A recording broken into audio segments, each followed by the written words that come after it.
Hi guys, and welcome back to our channel, theguruofmoving.com. Today we are going to show you how to fill in nail holes in a wall so that they look brand new.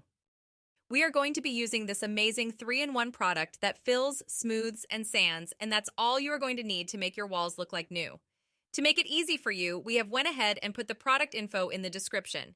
The 3-in-1 product has got the filler inside to fill in the holes, a scraper located at the top to smooth off the filler and to finish everything off.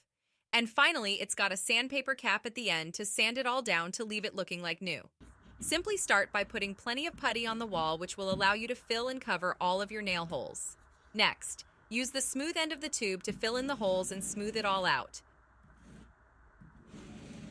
For the last step, wait until it's dry, then simply use the sandpaper end to smooth it all down.